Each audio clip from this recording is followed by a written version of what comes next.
discovered China. It was once China's summer capital, but more importantly, it was the barometer of the Qing dynasty. This summer retreat is where a tired dynasty rested itself. Chengde Mountain Retreat, China's largest existing royal garden, has witnessed not only the rise and fall of a dynasty, but also 100 years of China's revolution. Discover China reveals the empire of yesterday, resting in the Chengde Mountain Retreat.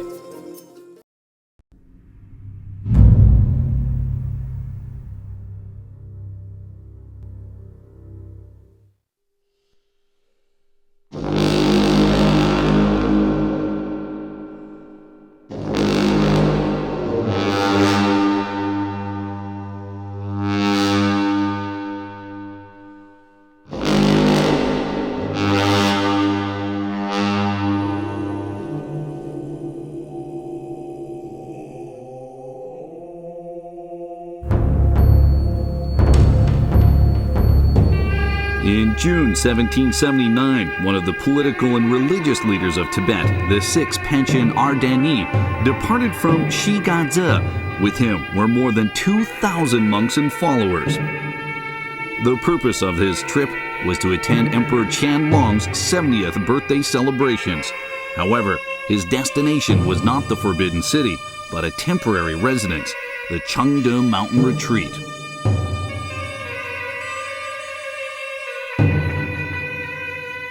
In order to give the sixth Panchen a grand reception, Qianlong built the Sumeru Fushou Temple, also known as the Panchen Temple. It was built in imitation of Tibet's Tashilinbu. It stands in the north of the retreat and to the east of the Putou Temple.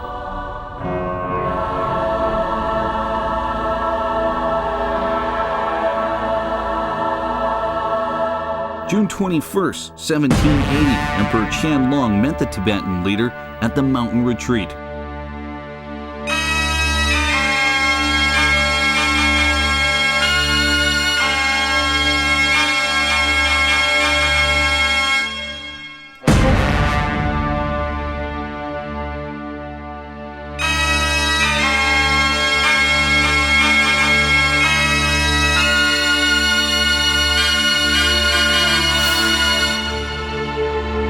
At the reception ceremony, the Panchen Lama offered Qianlong an auspicious hada and worshipped him on bended knee. Qianlong greeted him in Tibetan. "You must feel exhausted after your long journey." The Panchen answered, "Thank you, Your Majesty. Our journey is concluded without any mishaps." In the past, when a Dalai Lama met an emperor, he needed only to kneel, but not to worship. This time, however, the Panchen Lama worshipped to show respect for the emperor as well as for the Qing court. Qianlong was quite pleased. On August 13th, Qianlong gave the Panchen Lama the highest honor at his birthday celebrations. They sat on one throne, hand in hand, accepting the congratulations of officials from both home and abroad. The Panchen eastbound visit to Chengde strengthened the relationship between Tibet and the Qing government. At the same time, this journey curbed the British East India Company's attempt to infiltrate Tibet by staging separatist activities. Throughout history, many important events took place in Chengde Mountain Retreat.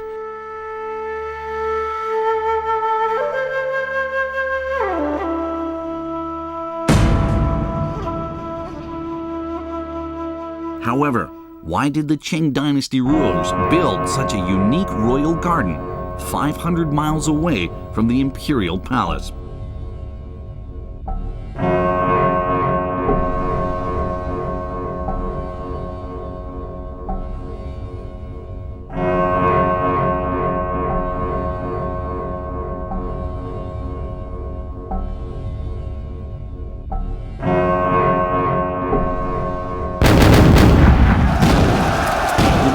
Of the three feudal lords broke out during the reign of Emperor Qing. In the 12th year of his reign, Wu Sangui, a feudal from the southwest, band together with two southern feudal lords and attempted to overthrow the Qing government. That year, Kang Xi was only 20. He led his army and fought for 8 years. The rebellion was finally quelled. During the war, Kang Xi discovered another threat larger than any insurgency, and it came from his own troops. Their fighting abilities were so poor that they lost battles time and again.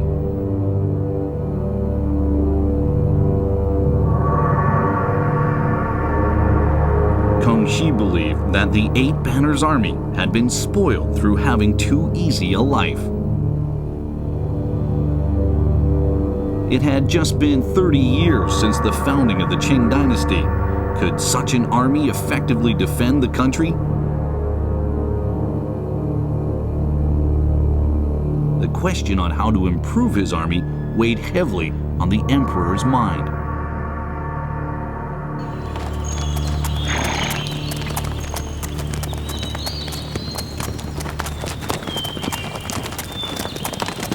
After deep thought and careful consideration, Kang Xi decided to build a grand royal hunting estate in the northern border area. Through hunting, Kang Xi would not only be able to train his soldiers himself, but also consolidate his relationship with the northern ethnic minorities. So in 1681, Kang Xi ordered the establishment of the Mulan hunting grounds in Chengde City in the north of Hebei province.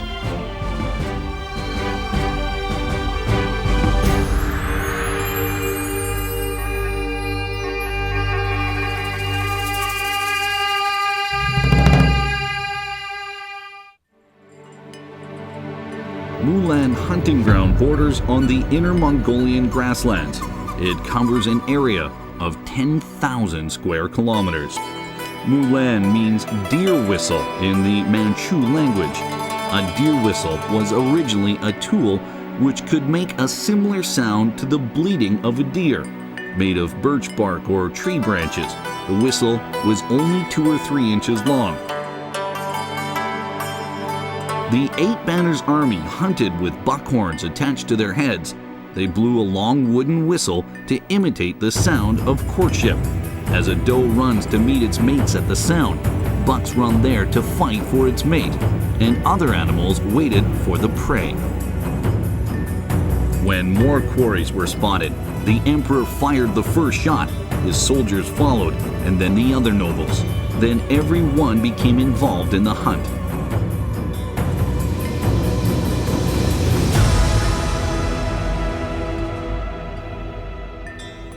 Each fall, a Mulan autumn hunting ceremony was held. Kang Xi would lead tens of thousands of troops from Gubei Kou to Mulan hunting grounds. After meeting with the Mongolian soldiers, they hunted and trained together.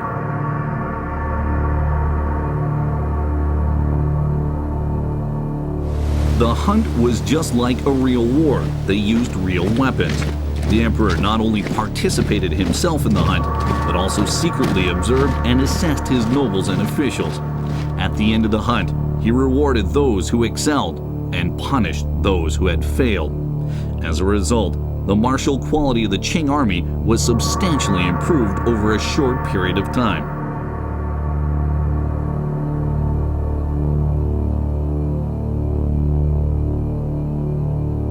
For Kang Xi and his descendants, the Mulan hunting grounds was also a stage for politics. It was there that these rulers consolidated their relationship with the northern minorities. At that time, Mongolia was divided into 3 parts: Northern Mongolia, Southern Mongolia, and Western Mongolia. It was an important strategy during the Qing dynasty to form alliances with them.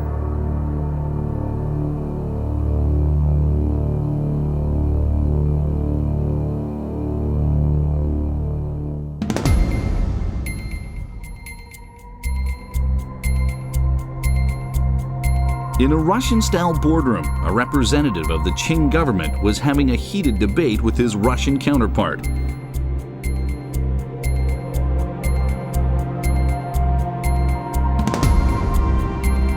Finally, a treaty was agreed to, the Sino-Russian Treaty of Nerchinsk.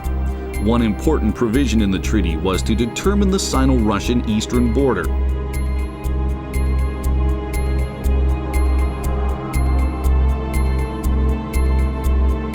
The good news soon arrived in Beijing. Nevertheless, Emperor Kangxi was deeply concerned that Russia posed a significant threat to China's northern borders. The Russians would sooner or later attack northeastern China.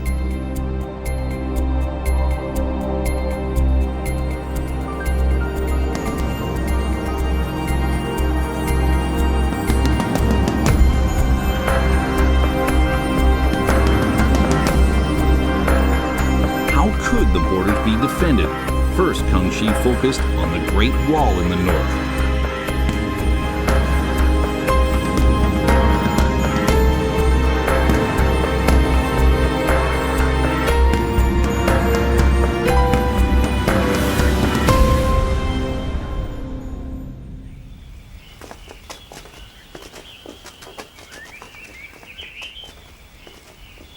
One day, an official at Gubei-Kou named Cai Yuan submitted a memo which read, "The Great Wall along Gubei-Kou is collapsing. It needs to be repaired."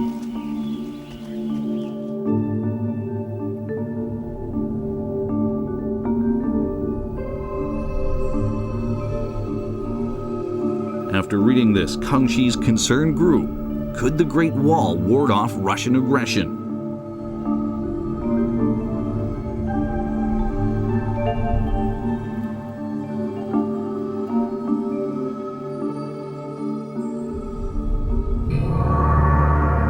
Kangxi did not approve the request. He thought it would be useless to repair the wall for the sake of defenses. He had good reasons. Qin Shi Huang, the first emperor of China, built the Great Wall to protect his empire against marauding nomads. Later on, the Han, Tang, Song, and Ming dynasties had allocated large funds for the maintenance of the wall. Despite this, the Great Wall was still breached by Genghis Khan and Nurhaci.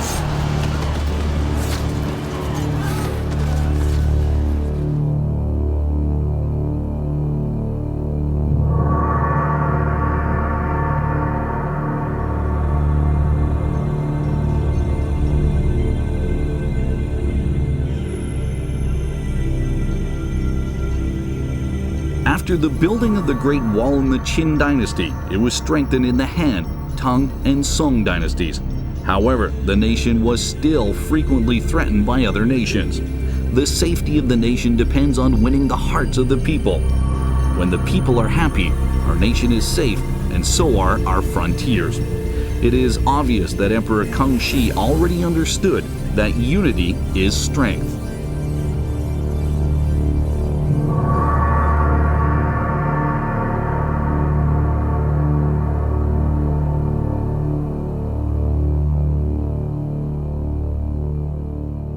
A year later, in Mongolia, Kangxi held an important league meeting in a yurt on the Dolan Nur grasslands. Khalkha was a very large Mongolian tribe. Differences of opinion had split the tribe apart, but reunification was a common aspiration of its people. Kangxi seized this opportunity and gave titles to the Khalkha nobles. His aim was to reunite the tribe under the rule of Qing.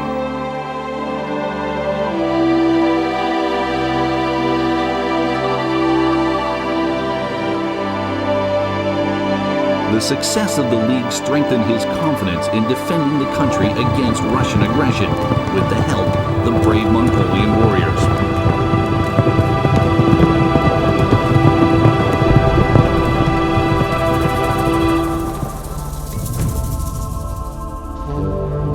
Kangxi adopted a series of political strategies, such as conferring titles, forming alliances, and providing aids to win over the proud Mongolian tribes.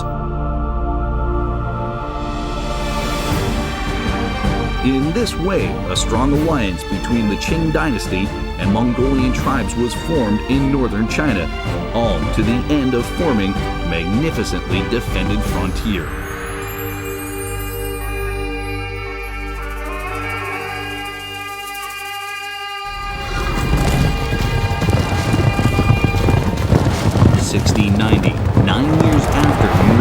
hunting grounds was built, the Gurardan Rebellion broke out. The rebel forces fought all the way to Uglak Partu, just 350 miles from the capital. The rebels closed in on the hunting grounds. Kang Shi took personal charge of the battle. His soldiers fought with great bravery. It only took 4 days to wipe out the main forces of the rebellion. Quickly, the Gurardan lost their taste for war. Stability and peace prevailed in Mongolia.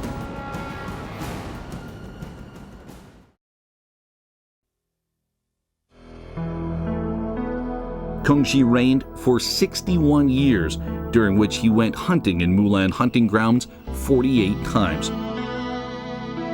His grandson, the Emperor Qianlong, hunted there 47 times.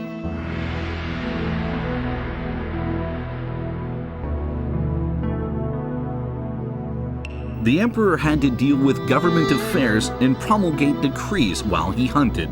To this end, the relevant departments moved to the hunting grounds.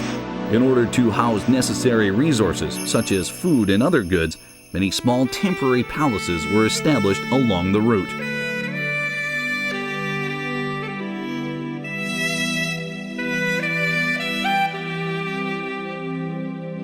In order to consolidate its Mongolian frontier, Kang Shi decided to build an invisible Great Wall in the Yanshan surrounding area. He wanted to forge a real defensive line into the heart of Mongolia.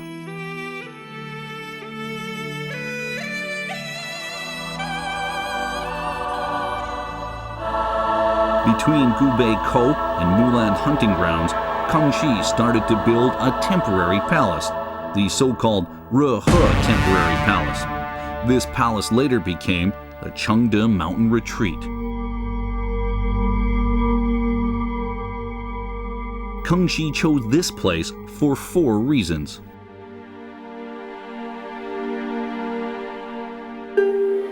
First, Chengde is a basin surrounded by mountains. The mountains appear to bow and scrape the basin at its center. This reflects the supreme power the Qing Emperor enjoyed.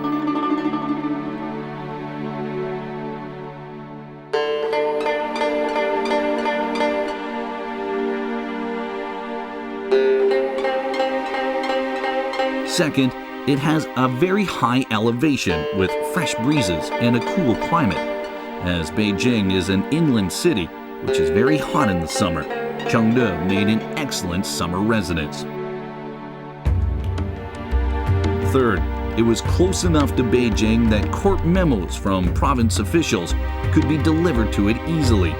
It was convenient for the emperor, as if he were in the Forbidden City itself.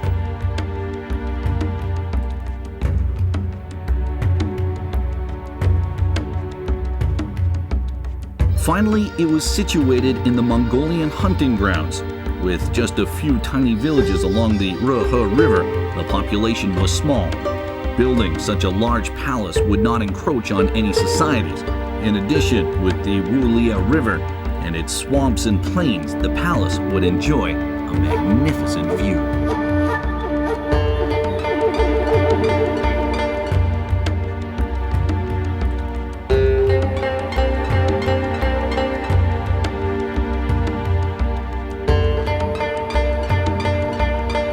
Strategically speaking, there are only 3 roads from the north to the Central Plains region.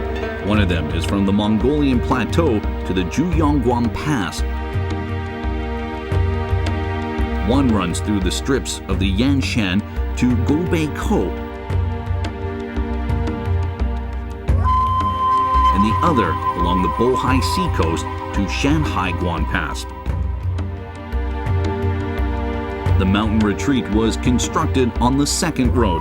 The palace then had a more significant role to play than the Great Wall.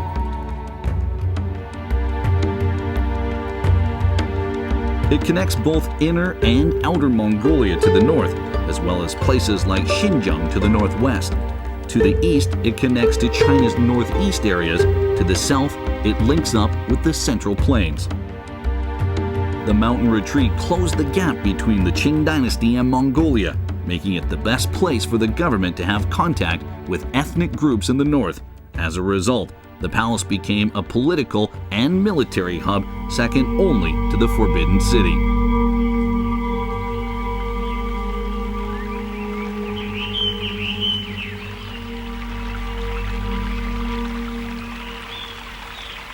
From Mulan hunting grounds to the mountain retreat, Kangxi was able to combine his political and military objectives in an atmosphere of harmonious natural beauty.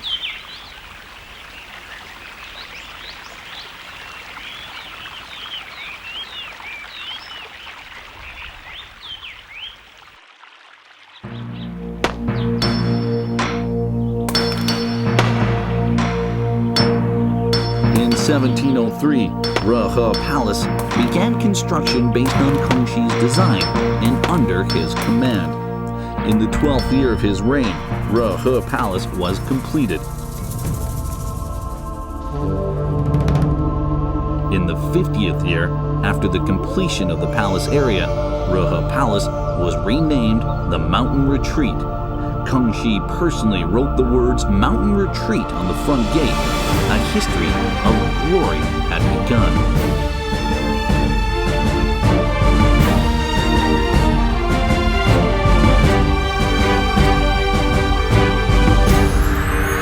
In 1741, the Emperor Qianlong, the grandson of Emperor Kangxi, began the grand expansion of the Mountain Retreat.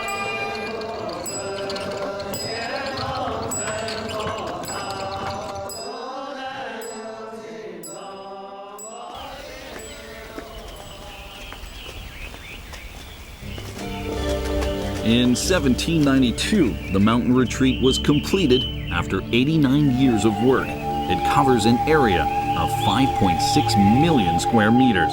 Its construction was overseen by 3 Qing dynasty emperors.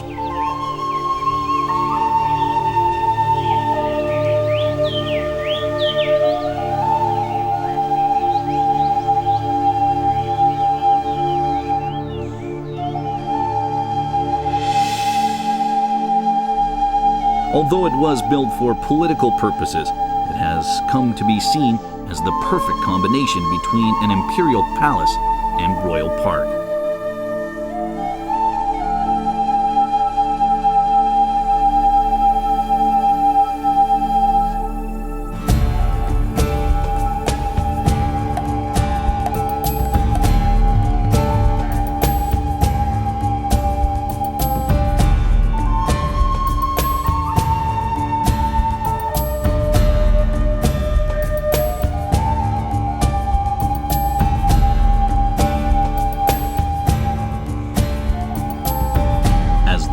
Show of China's final imperial dynasty, it has witnessed the decline of a powerful country.